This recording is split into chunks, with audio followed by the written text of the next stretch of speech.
hacen que renazca el Omar Ortiz que, pues, pateó la pelota, ¿sí? ¿Cómo te sientes? Mira, Eliodoro, te voy a decir algo. Tengo yo 7 años y a mí hoy hablé para un poquito poder reconocerlos, pero no hablo de eso. O sea, para mí el fútbol fue una etapa que ya quedó atrás. Como todo lo de mi proceso también ya quedó atrás. O sea, el proceso de haber llegado a este lugar, para mí ya quedó atrás. Al contrario, yo ya no revivo las cosas las cuales viví anteriormente, sino que ahora me enfoco en lo que viene para mí en las manos de Dios. ¿Cómo está el Omar Ortiz de ahora? De ahora, ¿cómo está? ¿Cómo estás? ¿Cómo te sientes? Platícanos esa parte interna tuya. Ahorita dices, ya no toco ese tema, lo hice ahorita por ustedes. ¿Cómo está? ¿Qué es? ¿Quién es? Soy feliz, en este lugar soy feliz. Mucha gente no lo ha entendido, mucha gente, incluso familiares míos, no entienden el cómo una persona puede ser feliz en este lugar o el creerse que está en una comodidad en este lugar. Pero te voy a hablar un poquito de lo que el Señor me ha enseñado. La palabra dice, y la mayoría de la gente conoce ese versículo, y dice, todo lo puedo en Cristo que me fortalece. Y la gente dice, yo ese versículo es mío, y lo hace suyo. Sí, pero 2 versículos antes dice, he aprendido a contentarme cualquiera que sea mi situación.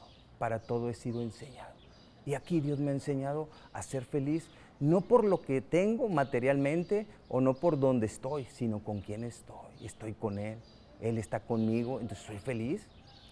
¿Cómo es tu relación con Dios, Omar? 24 horas, 24 horas. ¿Cómo se llevan? ¿Cómo se llevan? No, pues yo estoy, la verdad, agradecido que haya puesto su mano en mí. No lo merezco, como ningún ser humano merece que Dios ponga la mirada en él por toda la maldad que hemos hecho. Muchos de nosotros decimos, bueno, yo no he hecho maldad porque no he llegado a un lugar como este. Pero ya cuando llega Dios a tu vida te das cuenta de toda la maldad que has hecho y reconoces verdaderamente que estás en una condición en la cual es imposible para un ser humano el darse cuenta cómo Dios pone la mirada en uno. Ya. ¿Cómo es tu día? O sea, tu día hablo, duermes en la noche, ¿a qué hora te levantas? ¿Qué haces ya en esta relación con Dios? Bueno, tengo la actividad, como se le llama aquí en el Cerezo, de darle servicio de lavandería a módulo 3, 4, 6, 7, 8 y arte y cultura en la parte deportiva, le lavo los uniformes. Esa es mi área de mi actividad de trabajo. Pero la importante y la que yo dejaría todo por eso es predicar la palabra. Okay. Predicar la palabra. ¿Ya lo haces? Ya lo hago, gracias a Dios. Gracias a Dios. Yo tengo desde hace, voy para 7 años que el Señor me levantó a predicar la palabra y soy un instrumento solamente. Okay. Un instrumento el cual tiene el deseo, al final siempre lo pongo en la voluntad de Dios, de poder compartir la palabra en todo el Cerezo. Okay. Omar, ¿cómo fue tu encuentro con Dios? ¿Qué pasó para que tú te hayas encontrado con Dios? No, pues no fue algo mío, no es algo del ser humano. O sea, a veces la gente dice, es que encuéntrate con Dios, ve, busca a Dios. Ve. No, esto es algo de Dios, es algo de Dios. El ser humano se siente tan cómodo en su trabajo, en su actividad, en su familia, en su comida, en su vestimenta. Entonces sí tienes a Dios de alguna manera, a lo mejor de la manera como la mayoría lo tenemos, así, pues sí, Dios, le agradezco, ¿por qué me pasa esto, Dios? ¿Por qué sucede esto? Pero no el cómo vivir plenamente en la presencia de Dios. Entonces, no fue algo mío, fue algo de Dios, de un día para otro, en un motín que se hizo en el módulo 5, pues hubo mucha tragedia ese día, rodeado de muerte, rodeado de mucho fuego, rodeado de mucha agresividad, y de pronto de un día para otro empiezo yo a hablar de Dios. Así espontáneo. Nunca antes habías tenido esa cercanía con Dios. ¿Y qué fue lo primero que dijiste cuando comenzaste a hablar de Dios? Lo primero que dije fue, Señor, yo no lo conozco, pero yo me comprometo con usted a leer su palabra. Eso fue lo primero. ¿Y hoy qué es lo que todos los días lees? ¿Algún versículo, algún capítulo que puedas abrir la Biblia y decir todos los días esto está en mí? Entiendo que la Biblia hoy te acompaña, sí, todos los días, pero hay algo aparte de todo lo puedo en Cristo que me fortalece, que nos puedas leer, Omar, que te acompañe todos los días porque tienes que hacerlo. Pues es que no me enfoco solamente en un versículo o en una parte de la Escritura, porque la guía de Dios es de acuerdo a su palabra, de acuerdo al pensamiento, de acuerdo a su voz audible, de acuerdo a través de otra persona. Entonces, ¿qué viene? Viene el pensamiento, viene la manera en cómo Dios se comunica conmigo y me dice, lee esto. O sea, no es algo que yo diga, mucha gente lo hace así. No sé si sea correcto, porque en mi forma de ser no lo hago así, nunca lo he hecho así. Hay mucha gente que dice, bueno, quiero ver qué Dios me da, y entonces le abre y, esto es lo que Dios me quiere decir. En mí no es así. En mí no es así. En mí viene el pensamiento, en mí viene la voz audible, la visión, el sueño. Entonces, incluso hoy lo compartía. Yo no sabía que venían hoy. Ya me habían dicho que se iba a hacer, pero no me habían dicho que hoy. Pero hoy en una hora el Señor me pone y yo me voy a la Escritura y dice, conviene que yo declare cuán grandes cosas ha hecho Dios conmigo. Entonces yo me vino el pensamiento y dije, hoy es el día. ¿Eso dice ahí en la Biblia? ¿Sí? Y lo puedes buscar y darnos un poquito más de contexto y lectura porque, bueno, es una cosa pues muy agradable, ¿no? Exteriorizar lo que estás viviendo y lo que sientes. Sí, qué bueno que tú lo ves así de esa manera. Hay gente que dice, estás loco. ¿Sí? La palabra dice que es una locura para la gente entenderlo. En forma natural, la gente siempre que tú le hablas de Dios va a decir, es una locura. Pero cuando vive en forma espiritual, entonces se entiende verdaderamente cómo Dios se comunica con el hombre.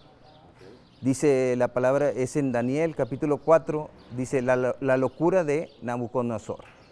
Dice, el rey a todos los pueblos, naciones y lenguas que moran en toda la tierra, paz o sea multiplicada.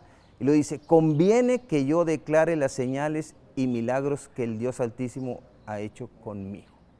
Entonces, de mi corazón solo va a salir palabra de Dios. Sí te puedo hablar de otras cosas, claro. Porque la gente a veces se acerca a mí y me dice, Omar, es que tú nada más quieres hablar de Dios, ¿por qué no hablas de fútbol? ¿Por qué no hablas? Porque todo lo que yo te pueda hablar fuera de Dios no te va a ayudar en nada. No te va a ayudar en nada. Incluso yo te puedo tener una hora compartiéndote anécdotas del fútbol, de lo que viví, cómo llegué, cómo me fue, qué hacía, qué no hacía. Y te voy a entretener, incluso te puedo decir hasta mentiras y me vas a creer. Pero te hablo de la palabra de Dios y no me soportas 5 minutos. Es increíble cómo la gente, la palabra de Dios para muchos pues es ignorada, para muchos es no válida. Yo como sé que es la palabra de Dios. Yo como sé que Dios escribió esto. O sea, empiezan muchos cuestionamientos de la gente cuando uno le habla del Señor. Pero para mí tengo que hacer y decir, y conviene, dice, conviene que yo declare lo que Dios ha hecho. ¿Cómo convertirte en todo lo que has experimentado con Dios y cómo se te da la oportunidad de transmitirlo a los demás compañeros, Omar? No sé si sea la palabra predicador, y cómo de empezar con 2, 3 personas que a lo mejor querían escuchar a Dios, y hoy de repente tienes más personas que quieren seguir escuchando a Dios a través de tu palabra. Como dices, tú eres un instrumento, pero ¿cómo se ha dado ese proceso de tú enseñar a los demás la palabra de Dios? Fíjese, la palabra dice que todos tenemos que ser enseñados por Dios. Cuando tú eres enseñado por Dios, pueden venir el mejor predicador del mundo a decirte las cosas son así y tú vas a decir, eso no es cierto, eso no es correcto porque eres enseñado por Dios. Entonces, siempre mi invitación no es a que me escuches a mí, es que escuches a Dios, es que conozcas a Dios. Fíjate lo que te voy a decir. Hace rato lo compartía. La gente, yo te puedo mencionar a un artista, un cantante, y tú puedes decir, sí, conozco todas sus canciones. Te voy a poner un ejemplo, Vicente Fernández. Pero conociste a Vicente Fernández, conociste sus canciones, pero tuviste la oportunidad de convivir con él, de comer con él, de platicar con él.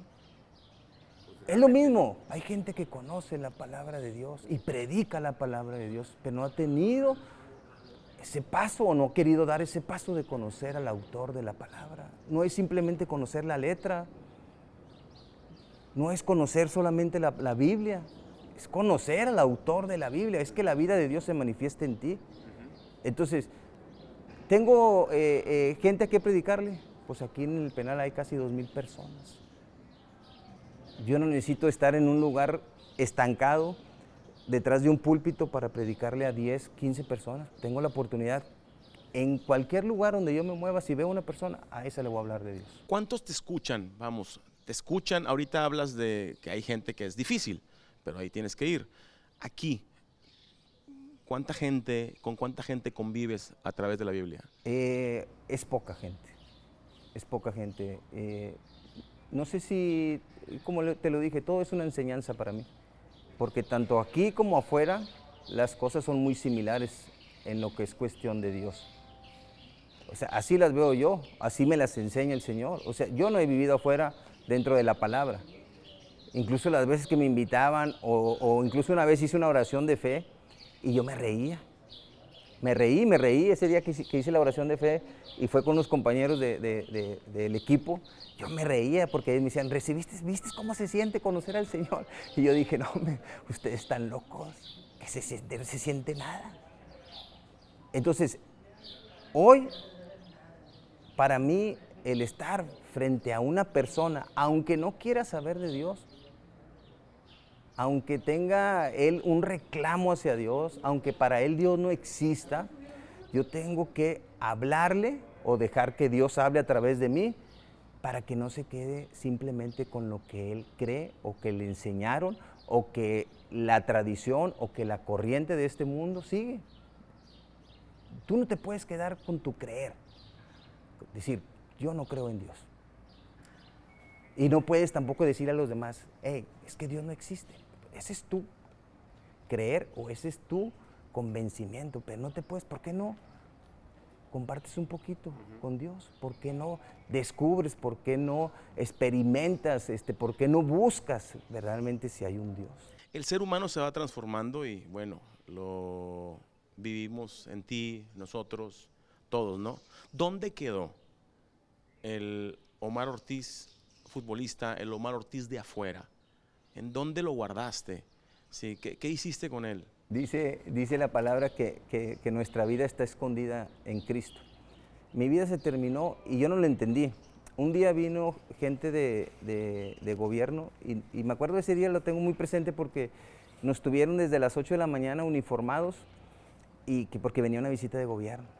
Y llegó, yo me acuerdo que llegó más o menos como alrededor de las 7:30 de la noche. O sea, desde las 8 de la mañana hasta las 7:30 llegó ahí al pasillo de donde yo me encontraba. Entonces pasó hacia la parte de atrás y luego se regresa y voltea a verme y me dice, ¿cómo te llamas? Y entonces yo le digo, Omar Ortiz. ¿Por qué vienes? Por privación ilegal. Ah, ya sé quién eres tú. Qué manera de echar a perder tu vida. Dice, tú vienes por secuestro. Ese día yo era muy respondón. Ese día yo me quedé callado. No dije nada. Hoy entiendo. Qué bueno que se echó a perder mi vida. Qué bueno que mi vida se echó a perder porque la palabra dice, el que pierda su vida la hallará. Y hoy encontré la mejor vida que es la de Dios. ¿Cómo? En ese motín. En ese motín. De pronto yo, ya cuando despierto muy golpeado. Incluso me van al hospital y todo. Y entonces dice, en algunos lugares dijeron, mataron al gato Ortiz. Ahí se murió. Ahí se murió esa persona. Esa persona en la cual para muchos era una persona a lo mejor agradable, divertida, a lo mejor difícil de tratar, rebelde, enojona, no dejado. O sea, muchas cosas te puedo hablar de aquella persona. Pero gracias a Dios terminó toda mi vida, gracias a Dios.